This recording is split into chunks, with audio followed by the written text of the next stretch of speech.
Good morning, Greg. Good My afternoon. question to you is, can we trust the Bible? There are a lot of things that the Bible says that sometimes cause me to doubt. And I've recently just begun thinking about that as a problem. So, yeah, I'd appreciate an answer. Thank you very much, sir. Have a great day. Bye bye. Thank you, Wesley. And this is one of those times when I wish that we were chatting together because there are a couple of, for me, with the question, a couple of ambiguities. Like, can we trust the Bible?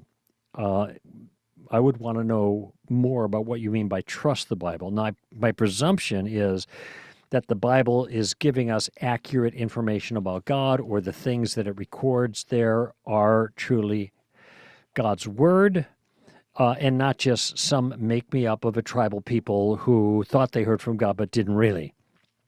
And there are a lot of things it says that cause me to doubt, or sometimes cause me to doubt, is what Wesley said. And I'm not sure what those things are. So if I had more clarity on what those particular things are, then I could maybe speak to them. Now, I have a suspicion about some of them, all right? Um, and they fall in two different categories. One is a category of kind of fantastic things, and the other is a category of what appear to be immoral things. Fantastic things would be a worldwide flood, however that's construed, global, or the world that then was, as Peter put it in Second Peter. And so that might be a local flood that consumed all of the human inhabitants of the world at that time, save for 8.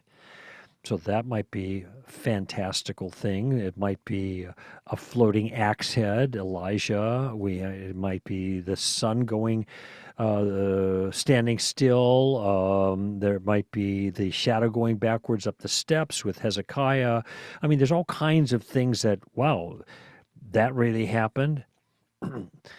And to those kind of things, I just have to say, we live in a magical world.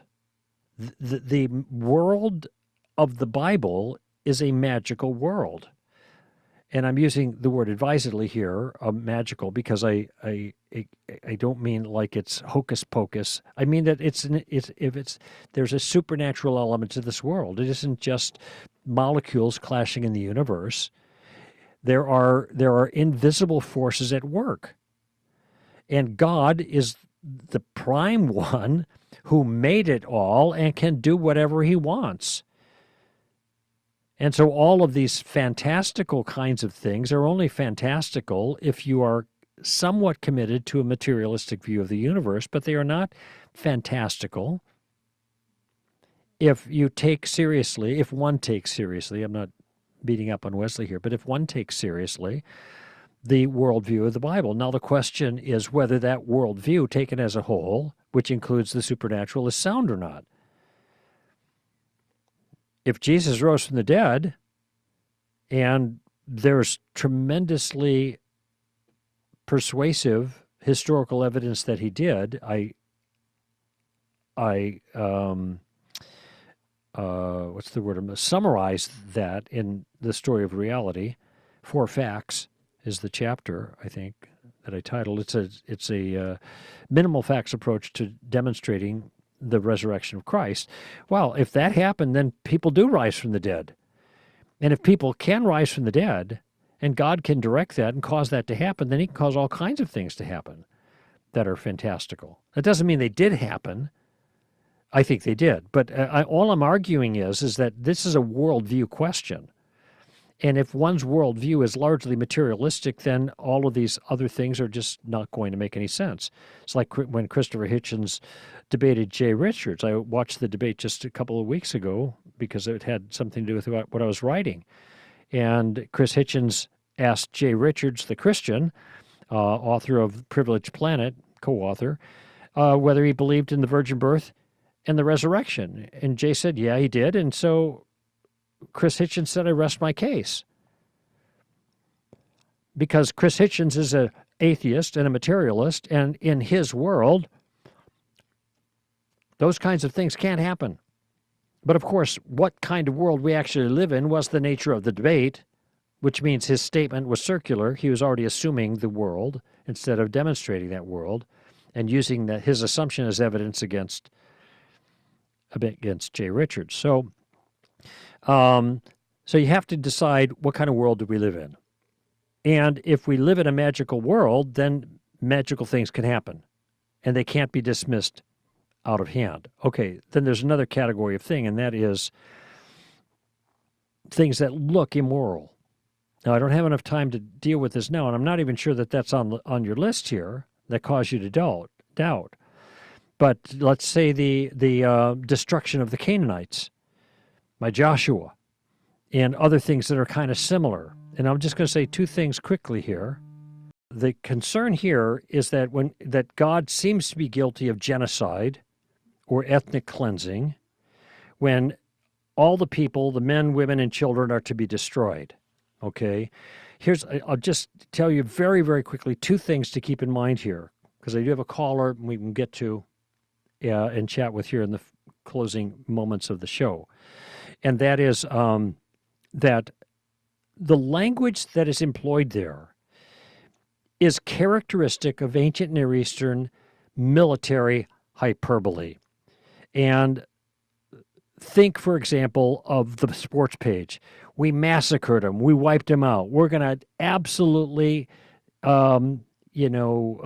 destroy them. We're going to clean the car, whatever. Well, these are the ways people talk when they mean complete victory. And this is what we see in those passages, because there are times when the language is used of women and children being destroyed when there weren't even women and children involved. So these are hyperbolic ways of talking about complete victory, utter defeat of the enemy, and a displacement of the enemy. All right? Secondly, part of the reason is because these were really bad people. And the kind of debauchery that they participated in for hundreds of years while God patiently waited for them to change their minds. And Nineveh was an example of one culture that did, and God relented of the punishment. But part of what that included was not only sexual debauchery, but human sacrifice, not just humans, children. And children, sometimes thousands at a time. It's the kind of thing that I think if, say, Christopher Hitchens or Richard Dawkins had countenanced, then they would say, how could there be a God if he doesn't act? Well, God did act, and he brought judgment against those people for the terrible things that they were doing. Okay, so those are two things that might provide some perspective about maybe what is causing concern for you or doubt for you.